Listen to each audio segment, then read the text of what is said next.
Yo, what's going on YouTube? And in today's video, I'll be going over the OP010 Smoker Green Red deck list that I've come up with. And let me tell you, after a week of playing this leader is gassed, okay?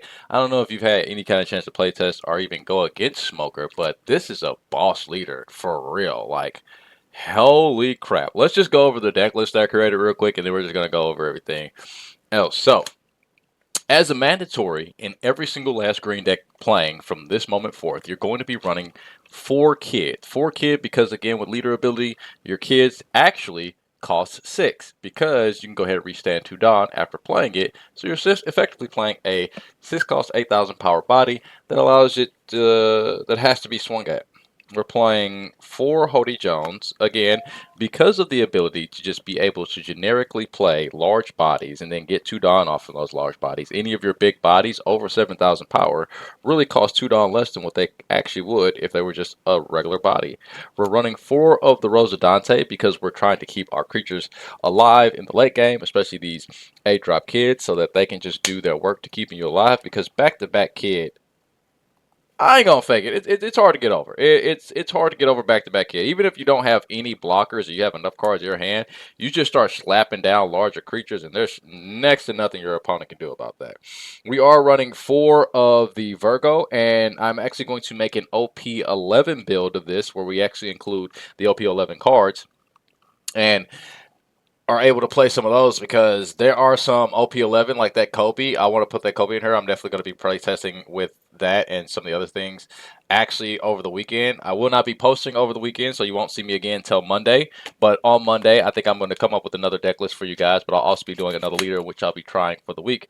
Moving forward, though, we have the 4 Chopper and Sanji Body, which is an insanely good blocker. It is a 4/7 2,000 counter blocker because it gains 2,000 on your opponent's turn, and then leader is going to give it an additional 1,000, making it a 7,000 blocker. That, ladies and gentlemen, is insane. We also have the 4 Sanji in Nami's Body, and this is also a really good card in the deck. Phenomenal. I think the both of these are just red staples. For moving forward, these are just red staples. These, you just have to run 4 of these in every red deck that you run. They're just so valuable. This being a 2K and a 6,000 power blocker in your opponent's turn, super insanely valuable. This being able to, like I say, in Sanji, just auto swing for 6, and if your opponent deals with it, you get the draw, which is insanely good for Sanji, because one of Sanji's biggest problems is the same problem that Red Purple Law had when it first came out. It just has a very bad hand advantage. It just can't keep up with its hand advantage to keep up with the board state. But now that Sanji can keep up with hand advantage just a little bit more than what it could before, it can actually keep up with board state. Moving forward, though, I'm still with the 3 dragon, because again, this is a very powerful card in this deck. So again, anything with over 7,000 power, it doesn't matter its cost, it is auto cost 2 less. And dragon just fits so incredibly well in this deck, just because of his ability, and because, again, he's basically a 6/9. That's crazy. He's a 6/9 because you're going to restand 2 Dawn. He's going to give 2 Dawn to another character on board. So if you have something like a kid in play, and then you play this, you just automatically can give 2 of the Dawn you use to the kid, and then restand 2, essentially getting like 4 Dawn for free in a single turn. Plus, he's a rusher, so even if you don't get his on play, if you're playing against like Blackbeard decks or any kind of deck where you just want to try and run over a body, he's definitely the right to go. Like I say, along with the Hody Jones, it is just a very good time. We have the 4 Smoker, which is a must, because being able to restand 3 Dawn is absolutely broken. I think that's a insanely good ability. I know that, like I said, green is just going to abuse the heck out of these in the near future. We are still running 4 of the Chishigi. Again, green is going to abuse the heck out of these in the very near future. This is an insanely good card for green, just allowing them to be able to combat literally everything. Combating black with this is just, it just feels very comfortable now going into black. Now we're gonna go into some of the 2Os and some things that I haven't changed and some things I will change. I'll be explaining some of the things that I will be changing. But this demon or a 9 sword style Ashura Demon 9 Flash, Yeah, this is amazing in this deck. This is actually an amazing card in this deck. And in case you don't know what this does, it is an active main. Up to one of your characters or leaders gain 3,000 power during this turn. Then you may rest one of your characters with a cost of 3 or more. If you do, rest up one of your opponent's characters with a cost of 5 or less. Again, this is really, really good because you can give this to, let's just say you don't have a big body on the board. For some reason you don't have a big body on the board. You can go ahead, if you have like a chopper in play, you go ahead and activate this. Boost the chopper to a 7,000. The chopper can now swing. You can now also use leader ability to go ahead and restand the exact same die you used. Or even on Sanji, you can boost Sanji to a 9,000. And then once again, restand the exact same die you used to use this card. So very, very good in this deck. I think that this is, I don't want to say it's a staple, but I think that this should definitely be ran in this deck because of just how much value you get from this card. Again, just being able to pay that 2, give something 3,000, restand those same 2 Don. It's almost like you're giving something a free 5,000 swing. I'm only running 2 of the Namis. I think the 2 of the Namis was actually perfect. I wouldn't even go up to more of these Namis simply because I don't feel as if I'm running enough Straw Hats. And whenever I do play the Nami and it gets off, it's really nice. Not even going to fake it or cap it to you. It is really, really nice whenever the Nami does get off. Just some more, some of these random cards, some of these, the rest of these cards are actually just randos. Like this Rad Beam isn't, and I'm sorry I should have had these cards earlier in the mix, but this card and this card actually right here is an MVP in the deck. This is a really, really good card in the deck. I've really enjoyed this particular card, this particular event, being able to boost something by 3,000 and then give something else a minus 2,000 for the turn is super freaking powerful. The carrot has been really good. I'm actually going to change this zero cost event to the Bad Manners Kid course just so I can search it off of the Nami, just to have like I say, a little bit more targets for Nami. I do run the 1 Sanji. I actually would change this to 2 of the Baccarat because the Baccarat is just, it's a really, really good card in this deck. You have so many dead cards that you can have in your hand. Having this Baccarat is just super, super clean, super nice. And I am still trying out the X-Drake. I don't know if I'll keep the X-Drake in here or not. He's been really cool to run. The problem is when you run him, you run into the problem of like, do I play the X-Drake or do I play something more effective? If you're not playing him on curve, then it doesn't ever feel good to play him any other time. Like he only feels good to play on curve, which is one of the reasons why I said I might just take him out. But let me just go into this leader with you guys real quick and just how insanely strong this leader is. Like it can become super aggressive. Like you can aggressively take your life early with this deck because you're going to be hitting so hard at your opponent that like by the time they get to the point to where they're trying to go for game, you probably already got a kid on board and you're just leading from there. Not having a way to search the kid is unfortunate, but when you do see the kid, you just feel very, very comfortable because then, if you come across your Hody Joneses or your Dragons, then you're just, like I say, you're just running the game.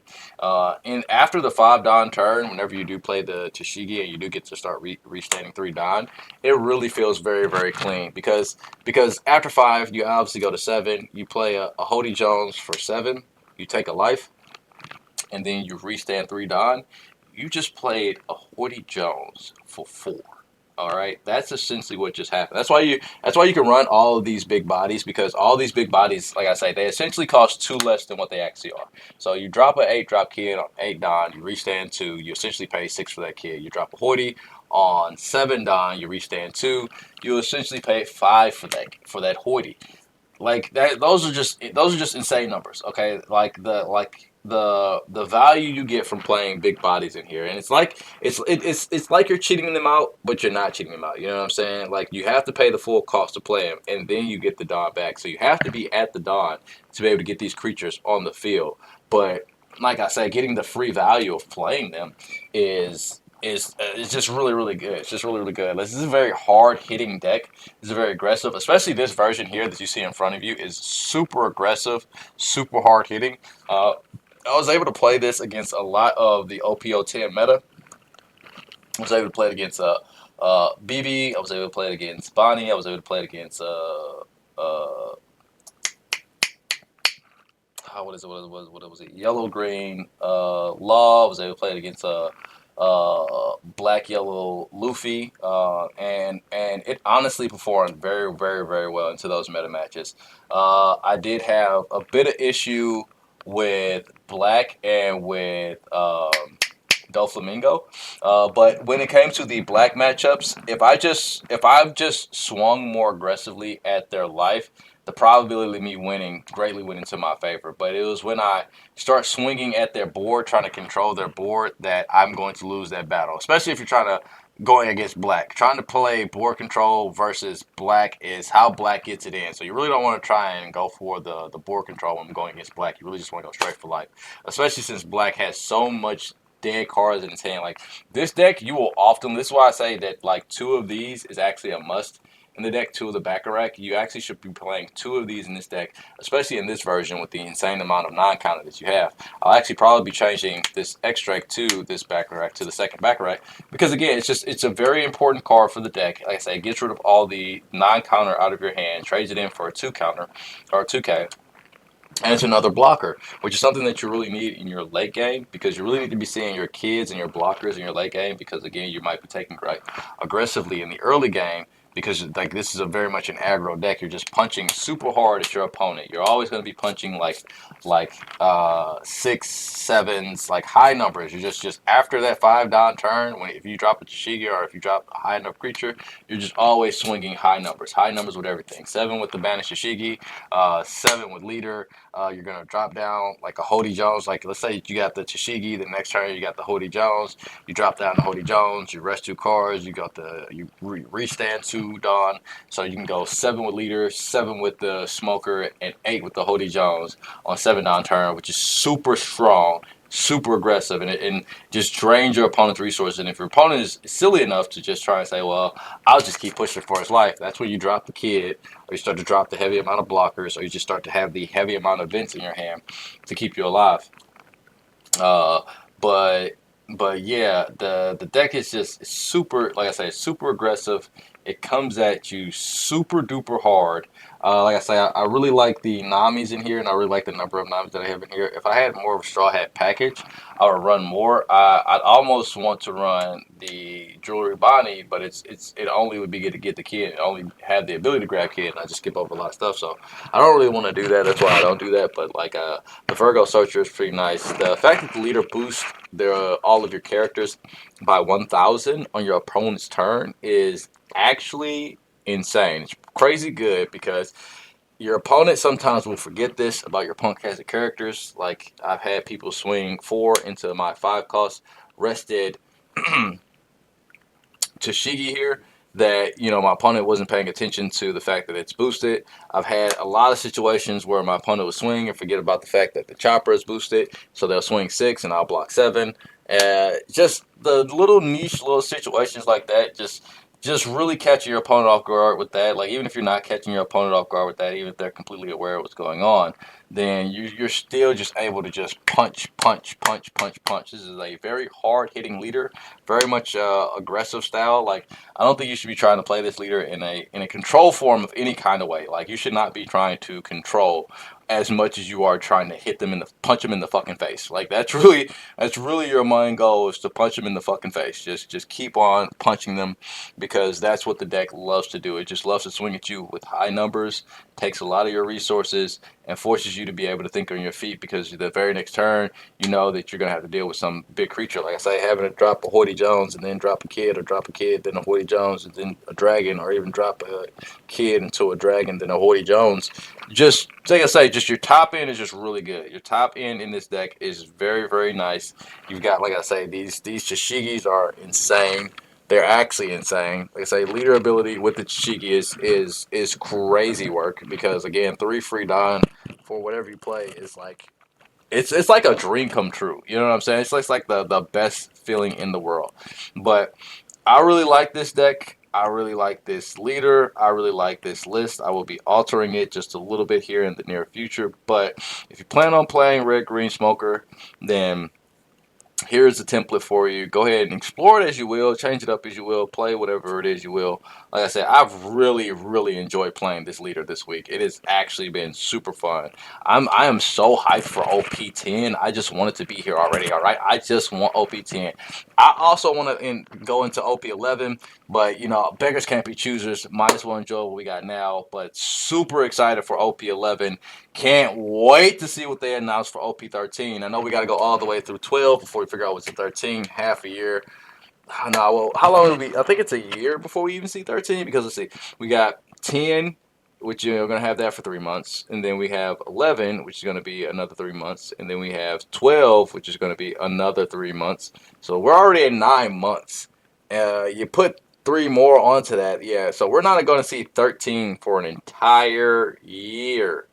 A year before we get 13. That's like Avenger level. Oh, petty, you know what I'm saying? To announce that early, and even now, still knowing that it's probably going to be 6 to 9 months before we even get some real reveals. Because again, we got to go through all of the reveals of 12 before we go any of the reveals of 13. Um, so I know that they're in the OP11.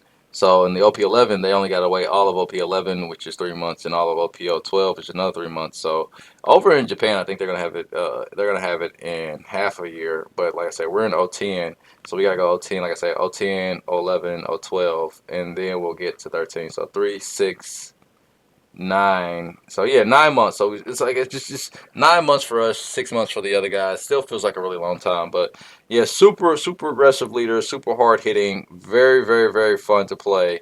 Has been a blast. It's just something about old 10 that just is leagues above the previous meta. It's power creep in the most weirdest of fashion because instead of like power creeping by like just releasing a bunch of boss creatures, it power creeps with the ability to just cheat out creatures, and that's one of the focal points of the deck. One of the reasons why it's so good, in my personal opinion. But yeah, that's the video, guys. That's the deck list. Come back again next week where we can go ahead and go fresh, go strong, and go real long. You know what I mean? No diddler. But yeah, that's the deck. This is, like I say, super fun. If you like being aggressive, if you like just punching your opponent in the face, then by all means, this is 100% the deck for you. But that's the video, you guys. Hope to see you in the next one.